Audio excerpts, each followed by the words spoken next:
Okay, so first there was MSN Messenger, LiveJournal. How about MySpace? Remember that? Then we had Facebook, Twitter, then Instagram, Snapchat, Vine. Now we've also got TikTok, Threads, Blue Sky, even RedNote. Whatever your choice of social media, much of our lives are ruled by algorithms. And let's face it, this is a weird time. Not everyone is thrilled with Mark Zuckerberg cozying up to Trump. Elon Musk's Twitter turned X keeps taking this downward slide. And all of us are like, where do we go from here? We're having a group chat today to help us sift through the noise and nuance of what social media means to us right now. We'll talk to people who are navigating decisions about social media in their personal and their professional lives. We also want to hear from you. Are you finding it hard to break up with Facebook? Are you clinging to TikTok and the community it's created for you? Give us a call today at 1-800-716-2221. You can also email bluesky@cbc.ca. In the group chat today, we have Tyler Babby, the owner of Social Made Local. He works with local companies on their social media strategies, and he's with me here in Saskatoon. Hi, Tyler. Hi, thanks for having me. In Regina, we've got Paul Deshane, who covers civic politics for Prairie Dog Magazine. He's well known for live tweeting Regina City Council meetings, but he's recently migrated over to Blue Sky and has taken many of his followers with him. Paul, hi. Hey, how are you doing? I'm well, thanks. And then we've got Gordon Pennycook, who used to teach at the University of Regina. He's now an associate professor in psychology at Cornell University and an expert in social media and misinformation. Gordon, welcome to the show. Thanks for having me.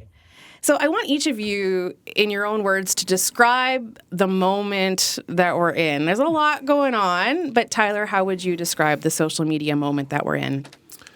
I think people have a lot of uncertainty, but I also think people have never been truly loving social media, even before, the stuff in the States. So I don't think this is out of nowhere, but I think some of the things that are happening in the US are causing people a lot more concern, or just making people really think about their sort of digital privacy and how they're engaging. So I think it's an interesting time for folks, for sure. Yeah, it is. Paul, what do you think? How would you describe the moment we're in right now? Oh my gosh. I think people are just confused about what they're supposed to be doing and how they're supposed to talk to people, right? We don't know if we can trust that the accounts that we see on social media are real people or robots. We don't know if the information we're getting through social media is real information or propaganda trying to turn us into crazy zombies. Mm-hmm. So it's this strange time where we all want to connect, we all want to have these relationships that we feel like we should be able to do online, but at the same time we don't know if the platforms that we've been doing this at are places that we can trust anymore. Gordon, what do you think about this moment that we're in?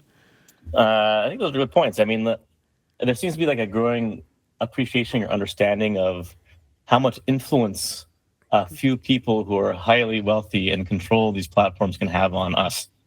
And people kind of, I think, had this view of social media as kind of like a bulletin board where you just put things down. You don't think about the board, but it's not like that at all. I mean, there's decisions that are made about how things are presented, what the algorithm is doing, and these are really consequential. And I think people are starting to clue into that. I think about how local this conversation is, even though we're talking about a few people who do own most of the tech giants that we're referring to today. If I were to walk out into the newsroom, there's no one in this building that doesn't have a Facebook account or an Instagram account. I would be shocked. Even me, I'm a passive user, but I've got all of them. I go on when I need it. What are your thoughts on that, Tyler? Just how much it affects, this conversation affects all of us here in Saskatchewan?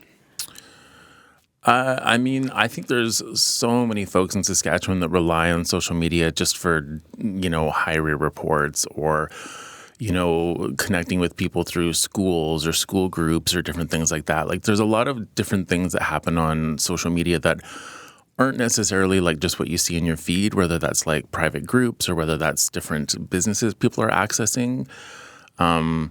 Yeah, I was chatting with a friend yesterday who lives out of town, and she said, she can't get rid of Facebook because she uses it for 4 or 5 primary things that she does in her day.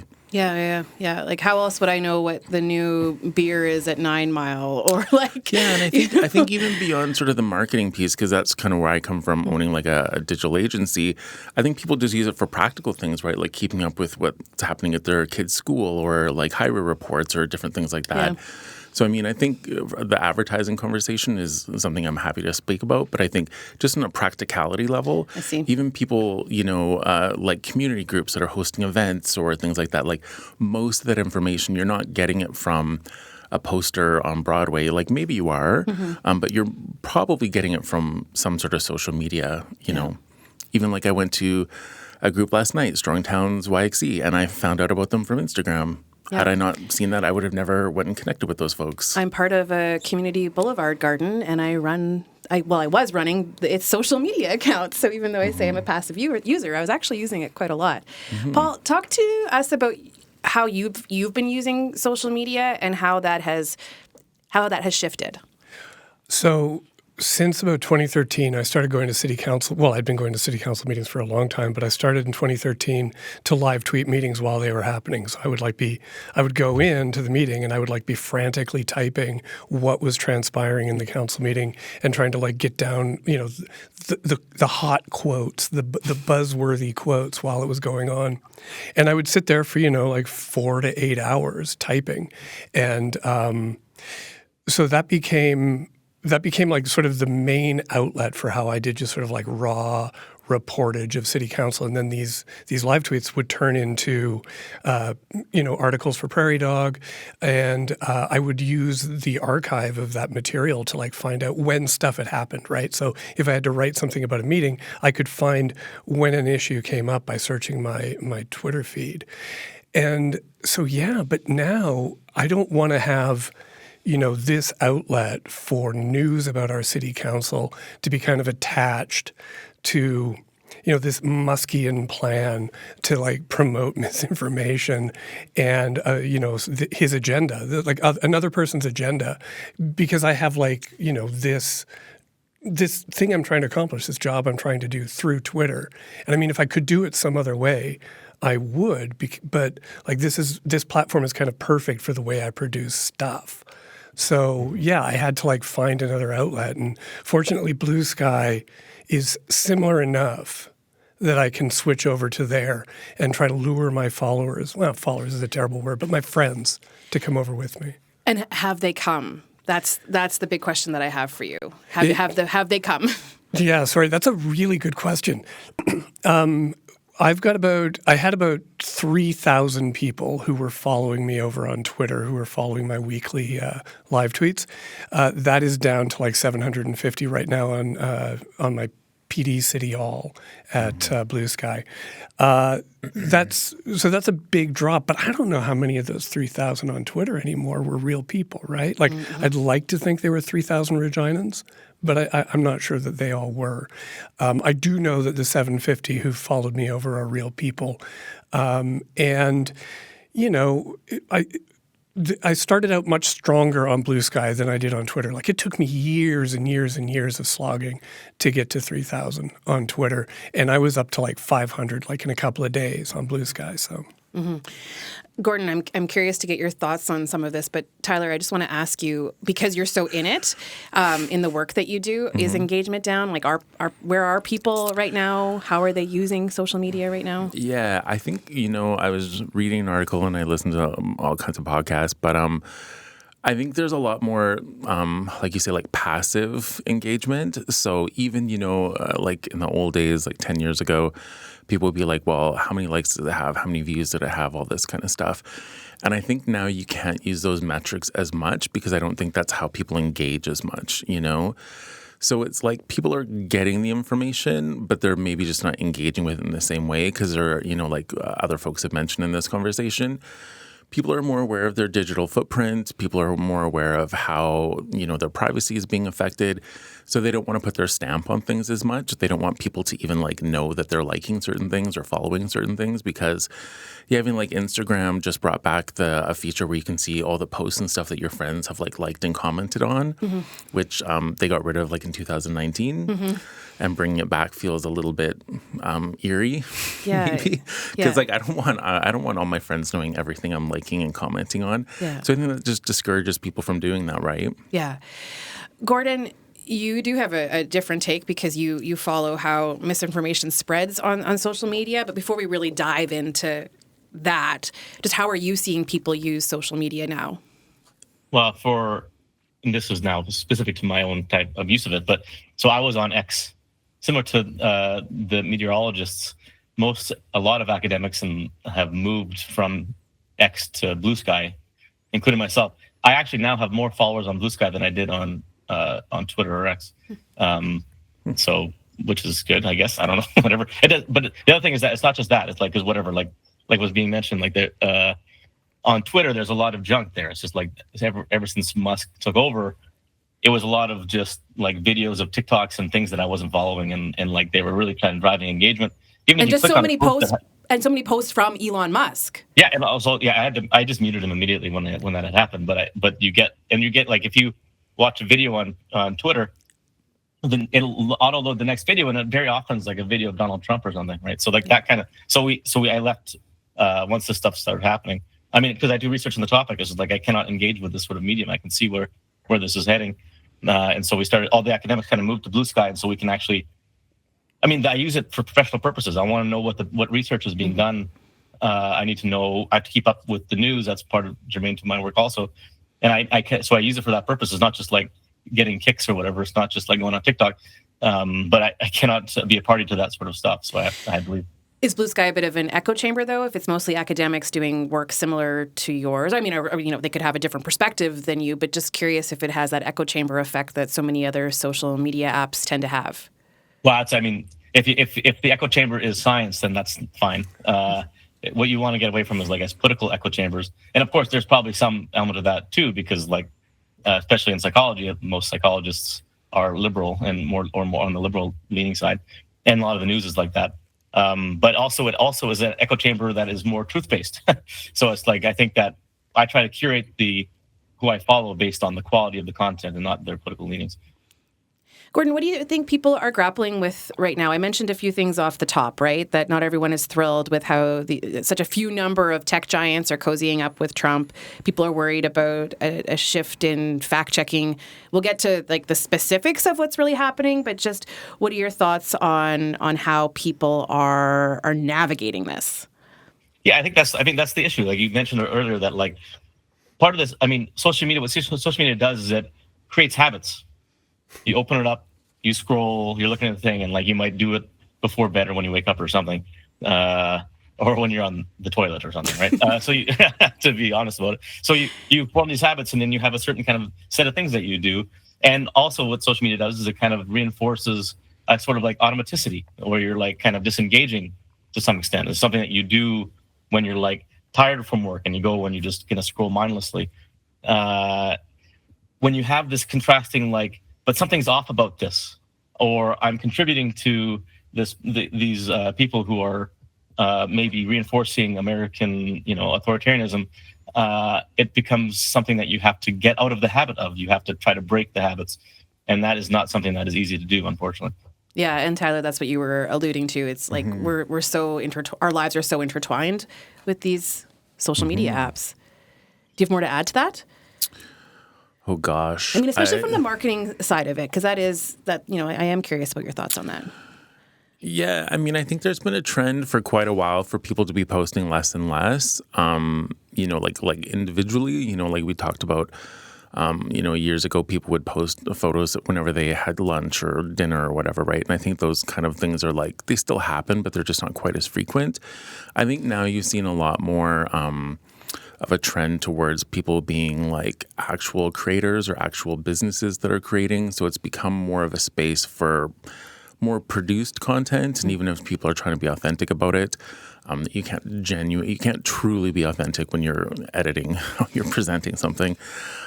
So I think the space, from my perspective, I think, people that are consuming content are creating less, but then people that are creating are likely consuming not as much as consumers. Could you run a business these days and not be on social media? I was listening to Commotion. I think the episode was from yesterday, and they talked about how important social media has been for authors, like book talk, right? So can you be an author? Can you run a business without being on social media these days?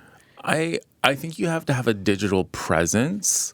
Lots of times when I talk to folks, especially when I talk to folks about in-person networking, I always tell people your digital presence is either your first impression or your second impression. People will either find you online and then reach out to you in person, or they will meet you in person and they will research you online. So whether that's through your website, whether that's through your social, and whatever that social platform might be. I've worked with authors that are a big fan of platforms like Substack. Mm-hmm. So there are other options to Facebook and Instagram. Statistically, I still think Facebook and Instagram in Saskatchewan are like the most used. So whether or not that changes, I think X has been kind of up and down for a few years now, ever since Elon took over. And then when he did his hand gesture there, I think that probably took a few people off the map as well. Paul, I know. Paul, what do you think about being can a reporter still be a reporter and not be on social media? How are you kind of grappling with that? Oh yeah, I think sane, competent reporters can totally not be on social media. I can't. I have to be on social media. I'm on social media. I'm on Blue Sky right now. Yeah, of course you are. Yeah. Well, we do hope people will call us today because I think this is something we're all wrestling with. I mean, we have for years, but this moment does seem kind of weird, and there's a lot going on right now. So give us a shout and let us know how you're navigating all these questions. 1-800-716-2221.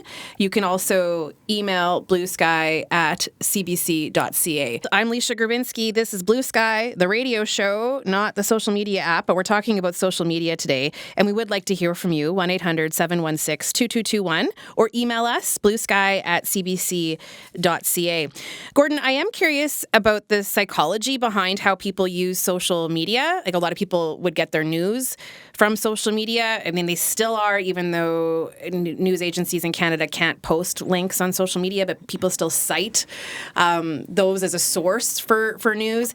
How is getting news from social media different than, say, sitting down in the morning and reading a newspaper? Oh, yeah, it's extremely different. I mean, when you're reading a newspaper, you're like assessing it. You're actually like, you set out a goal of learning about what's happening in the world, and you're like in a certain mindset that is conducive to that. When you're on social media, it's like 1,000 things all at once. Like you're like, there's pictures of maybe like dogs. It used to be pictures of food. No one does that anymore, but as was mentioned. And then it's interspersed with like political content, some outrageous stuff, and then you have a news story. And you are not going to be in the correct kind of mode of thinking when you come across that content to really assess it. This is why completely fabricated news, or things that people would be able to identify as being false, end up being shared. Like, we have done studies where like people are willing to share things that if they stopped and thought about it, they would think, oh, that's not true, because they're not thinking about whether things are true once they're scrolling through social media. It's just not relevant to most of the stuff that they're doing on the platform. So like the way that we engage with these platforms really differs from how we would ideally be engaging with news content. Yeah, I think that's an interesting point. I heard that on the Morning Edition this week. They spoke to Brian McQuinn, who's an associate professor in the Department of Politics and International Studies at the University of Regina. He's also co-director of the Center for Artificial Intelligence, Data and Conflict. And he talked about just like swiping and forwarding on posts. I've worked with Brian. I know Brian. He's good. Nice guy. Nice. Let's listen to what he has to say. Some of the research that we've done is demonstrated, for example, looking at how Russia influenced Canadians and how they go about doing that and the extent to which they do that. So obviously they want to ensure that Canadians no longer support Ukraine, because this is a big part of what's going on now, obviously, with the war. They are able to operate and sort of push their messages through one of the most active political communities in all of Canada. And how that works is that the messages that they're sending have basically weaponized the far left and the far right in Canada.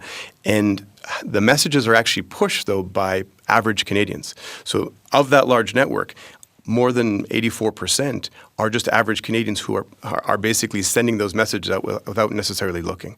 And so that's their way of being able to influence how Canadians feel about a number of different topics. And I think it's important that it's not that Canadians necessarily are supporting Russia or supporting Putin by sending that message. Is that the research shows is that when people forward things, they actually are not really paying attention. And that it's not that they're actually that supportive, is that we're not using our sort of critical minds of like, well, actually, is this something that really is true, or is this kind of sort of close enough to my ideas of how the world works that I'm going to forward it on? And that's their job, is to get just enough of some of these stories to kind of be close enough to what we think or certain communities think so that they forward it on to hundreds of thousands of Canadians. Gordon, so that's not good. Yeah, that's how it works. Yeah, it's not, I mean, this is part of the problem, is that we did not evolve to engage with this sort of thing. It is an attention economy, of course, but that can be I like the earlier comment about you can see how the influencers have had a bigger and a stronger influence on the platforms themselves. It's more produced content. There's more chances that one could get taken advantage of when you go on social media now than when it began. It was more of a kind of organic thing, and we haven't really caught up to that. Tyler, what do you think? You're nodding along. What's going through your mind?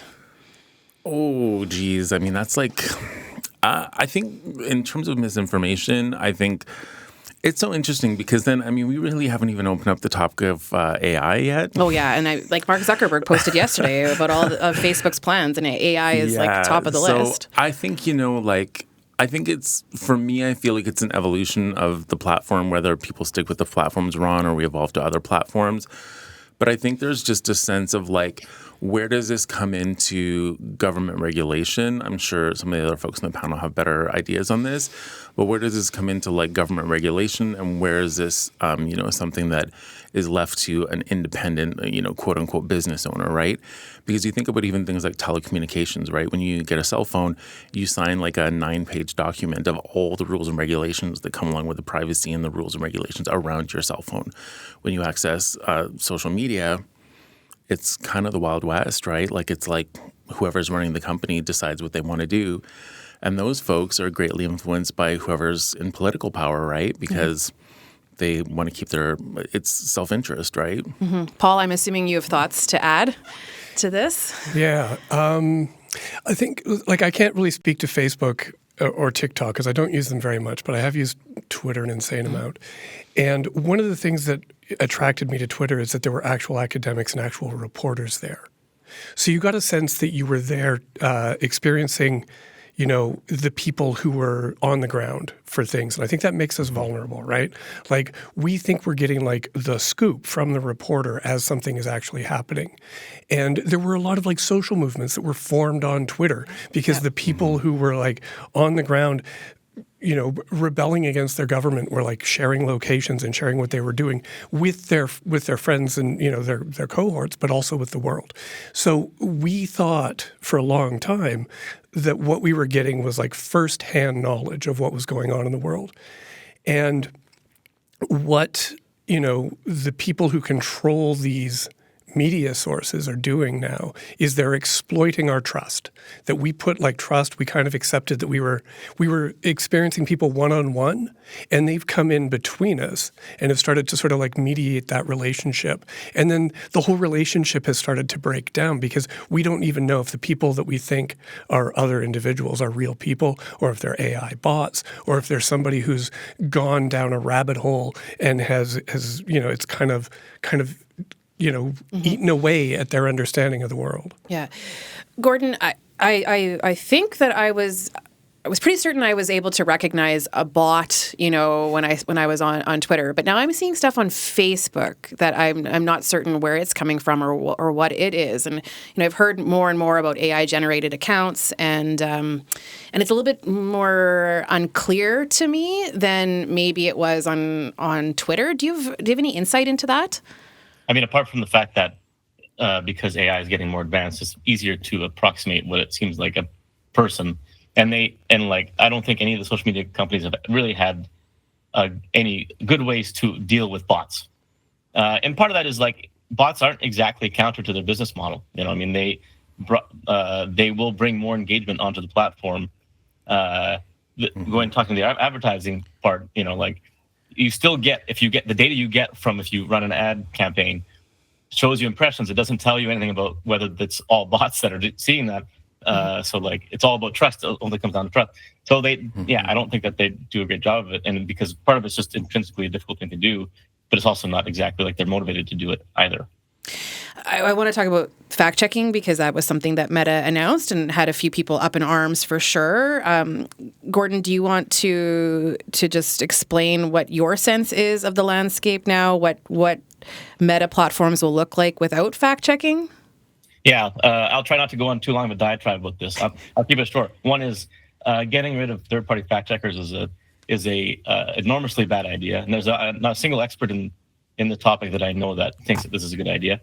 But one of the impetus that Zuckerberg gave for doing this was to say that they were politically biased and that too much stuff was getting flagged, and that's actually both of those things are wrong in the sense that there's been empirical studies, including studies that we've done, looking at the ostensible bias of fact checkers, and so one way to test that is if you compare the judgments of fact checkers to the judgments of people. So there's this effect called the wisdom of the crowd. So if you ask a group of people the average height of a redwood tree, most people don't know it, but if you average across their judgments, you get a pretty accurate answer there because people's errors cancel out.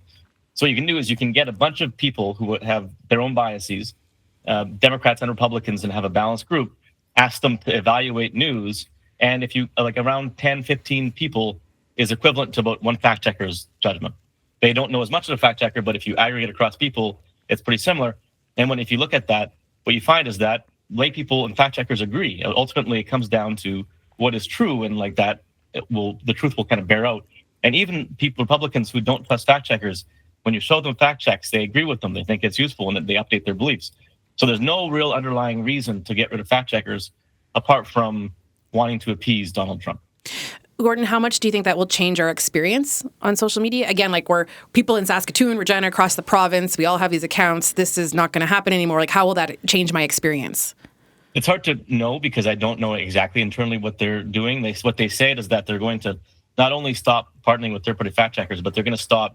They have an internal classifier that indicates kind of a quality of content. So the CBC would be given a kind of a boost in the algorithm because it's a legitimate news source. Whereas now8news.com or some obscure source wouldn't be getting the same sort of boost because especially if it was one that was associated with false content in the past, they've taken that off. So the only assumption is that it's going to be a catastrophe or a lot of stuff. You're going to see a lot more bad stuff.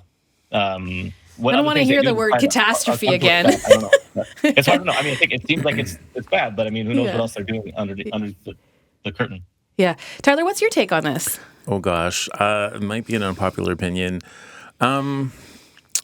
I think I've personally seen instances in the past where fact checkers didn't do a good job. I know specifically here in Saskatoon, Paved Arts lost their account because they got flagged for something that was sort of misinterpreted, and it took them about 3-4 weeks to get their account back. I remember that. We covered that as a story. Yeah. So, I don't think either system is perfect. I think that, it's unfortunate that they're taking off some of these things. Some of this stuff affects me really directly as someone who's part of the queer community because they're taking back a lot of the DEI programs and stuff and some of those different things. So a lot of stuff in my community where people are pretty freaked out about having certain regulations and sort of rules about hate speech and stuff being peeled back. So I think there's some concerns around those things. Ultimately, I think for me, this is just for people as a consumer, as a user of a product, to just be more mindful, to be more aware of what's happening, and to just be more educated about how they're engaging with these platforms, right? We've got a couple callers, which I'm thrilled about because I know we're all using these sites, and I do want to hear from people. But Paul, just quickly, I'll get your take on getting rid of fact checkers at Meta. I think it's problematic, but I don't want to disagree with what everybody's saying, but I think one thing that we forget about is how primed people were to move to a new news pattern. In the late 90s and the early 2000s, there was a lot of mistrust for the mainstream media. I remember, with Occupy Wall Street, the battle in Seattle, the left had completely rejected the mainstream media and wasn't even communicating with it. They built their entire a solo news infrastructure, like indie media and their own message boards and stuff. So people were really craving voices that were representing them, people of color, LGBTQ people. They were looking for their own media outlets that were representing them. So people were craving what social media is providing, and they're finding that it's now turned on them the same way the mainstream media did. And now you look at the state of mainstream media and the impact that social media has had on news agencies everywhere. That's a whole other conversation. Yeah. Well, it's part of the conversation, but we could focus on that specifically. But we've got a few people who want to get in on the group chat. So let's go to Aaron Janae in Saskatoon. Hi, Aaron. Hi, how are you? I'm well. I know that you're in this world. You're in the tech world. So tell us what your thoughts are so far today. Yeah, it's been a really interesting conversation, and I'm glad to hear all the panelists weigh in on these issues. I've actually completely stopped using social media in the last 2 years, and my mental health has improved enormously. But it wasn't the result of, a deliberate decision. I think that the utility of the platforms just went down, and I've heard all the panelists talk about this a little bit, but it used to be a really effective message platform and conversational platform that then was picked up by news agencies like yours, or like CBC, I guess I should say, and also enabled conversations across a spectrum of ideas and stakeholders, from government to citizens to businesses.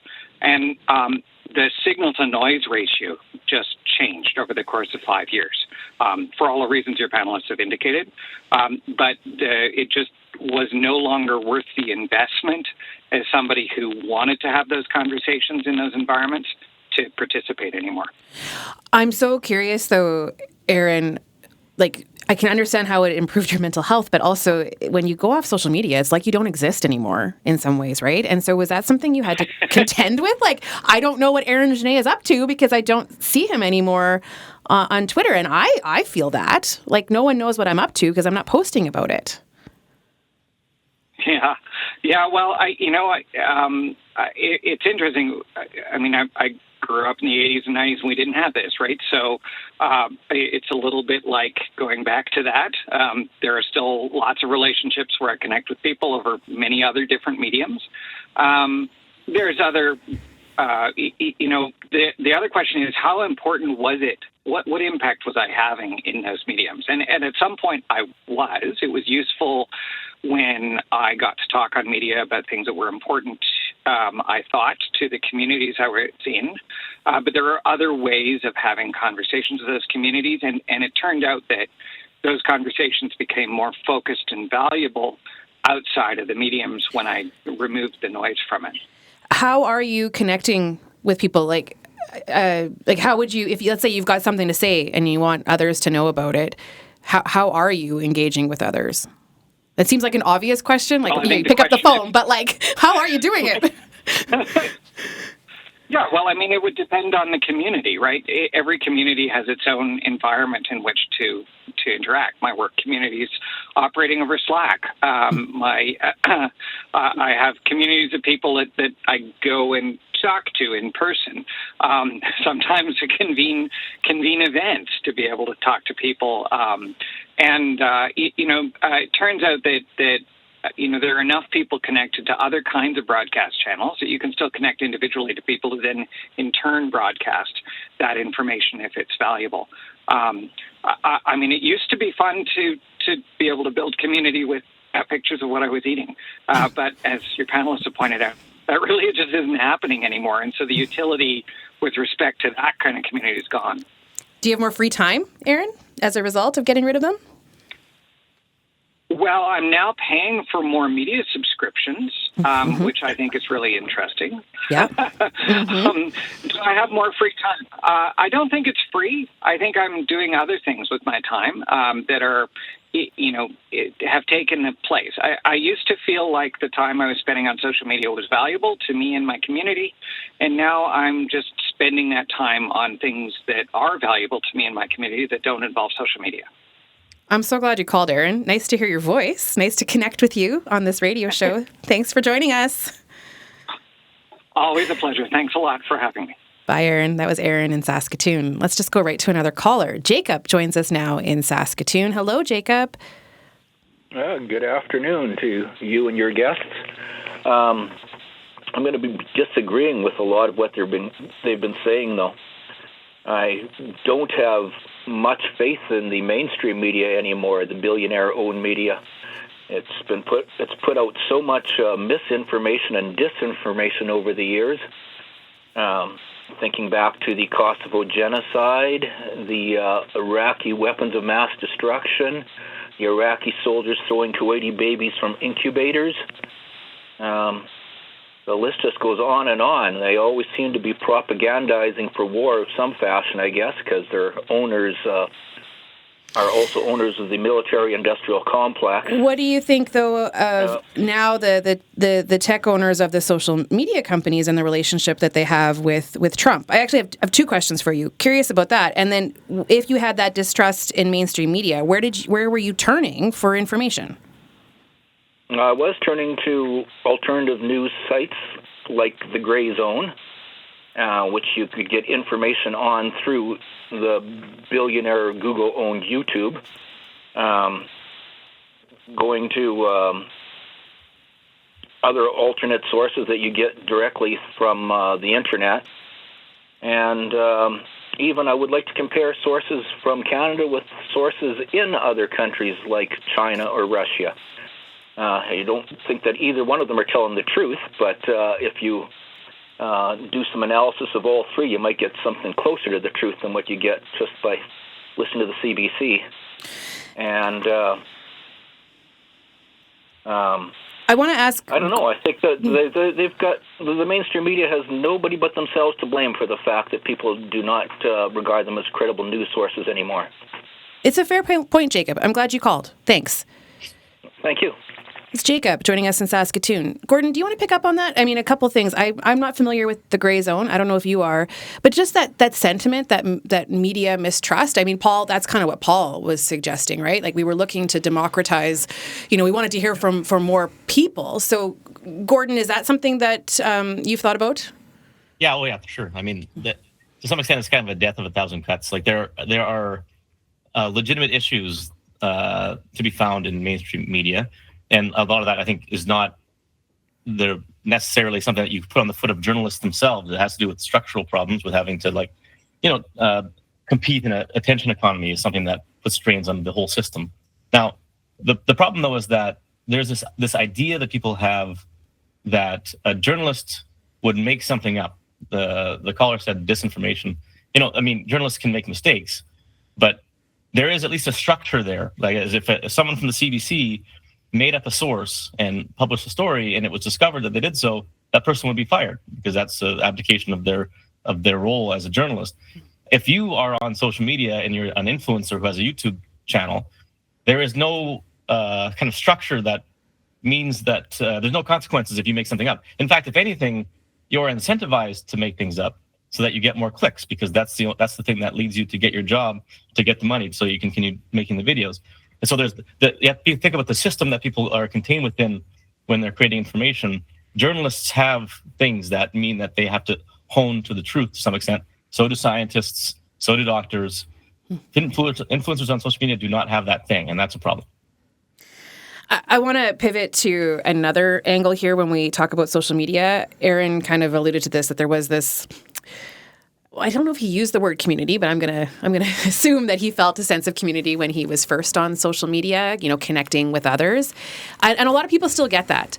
And something that I've thought a lot about over the years, just people who are queer, or living in an isolated community, and social media platforms allowed for them to connect and see other people who were like them, and that was huge, and that does continue today. And I think a really good example is the sandwich dad from TikTok. So he's from Saskatoon and obviously was concerned when TikTok was going black and then it returned. But there is something there about the community he's created online. So let's listen to Saskatoon's John Ostrander.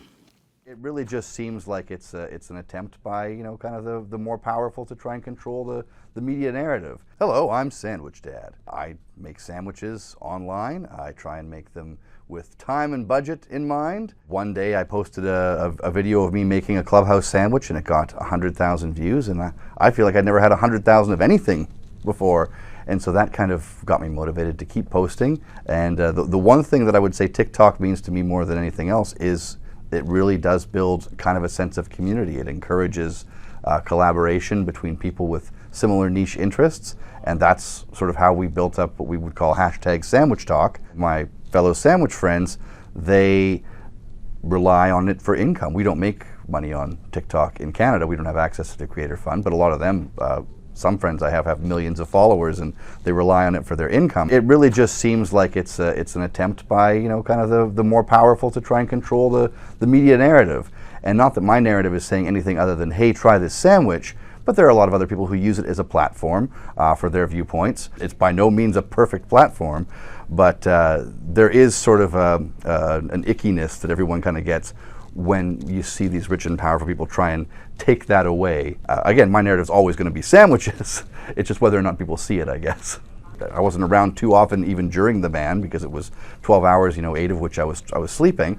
But there was a lot of Canadian creators and creators from the UK and Australia and New Zealand sort of being like, oh, it's a bit quiet here. There's fewer bots around. It almost seems a lot less, like inflammatory comments and things like that. I've had so many Canadian followers in the last couple of days. I think I've had 1,000 new followers just in the last couple of days from this mass follow that people on the platform are trying to support more Canadian content. So if it was gone, it wouldn't be the end of the world. For me, I feel like I'd lose a pretty big audience for sure, and potential for maybe making money in the future. But at the same time, I'm still going to exist on all of the other apps as well. The worry I think that most of us have is like the polite way to call it would be encrapification, because that's something that we've seen with other social media apps, that they've gone kind of downhill and become less user-friendly, more advertisements, For You pages and feeds that are maybe more catered to what they want you to see rather than what you're hoping to see. So Tyler and I in Saskatoon have been laughing through that whole thing. I don't know about you, Gordon and Paul, but I will say it's interesting how all those things can be true at once, right? Like TikTok is fun, and a lot of people get something out of following the Sandwich Dad, and we don't want to lose the Sandwich Dad, but he's also pointing out how like there's a lot going on right now that is concerning. Tyler, do you want to pick up? I mean, I love the term encrapification. I thought that was great. I feel like that sums up what we're dealing with. Yeah, I mean, just to touch on the community piece, and I know you talked about this, you mentioned this sort of briefly. I think, as a queer person, like I definitely find lots of community through social media. I do also own a t-shirt company, and we've done, model calls and stuff. Last year we had like 250 people around the province apply to be part of that. That's something that I just wouldn't have access to without some sort of social media platform, by people sharing that information and people applying through like a Google form or whatever. So I do feel like there is still that value for me on a personal level beyond the professional work that I do on social media. Like I do feel that in lots of my travels, I'm also a photographer. I've photographed people in different cities that I've connected with through Instagram. So I feel like there's a lot of real world benefits for me.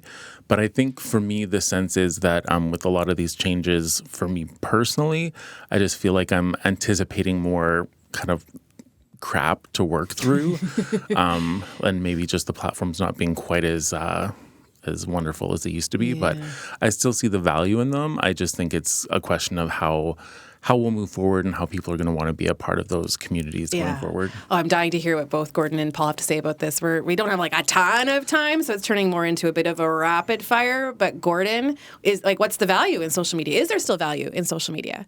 I mean, that's up to each individual, I guess. I think I don't have any problem with people still using it and engaging with it in the way that they had, but it's more of a matter of doing it in a mindful way, understanding how you might be contributing to the crappification of it, or at least being a party to that. And so that as long as you're doing that and you think about how you're engaging and maybe improving that and pulling away when you need to and whatever, then go for it. And social media, this is here to stay. Like, I think, Tyler, you had that great example or great analogy. Like, Facebook and Instagram are like the Coke and Pepsi. Like, they're just... Yeah, I mean, they're kind of a staple. I'm just going to throw this out there, too. This is also not totally new. I wrote a blog about 5 years ago on my website called Social Media Sucks, and it's still one of my highest... 5 years ago? It's still one of my highest rated blog posts. Like, people have never been, like, in love with social media, but it's...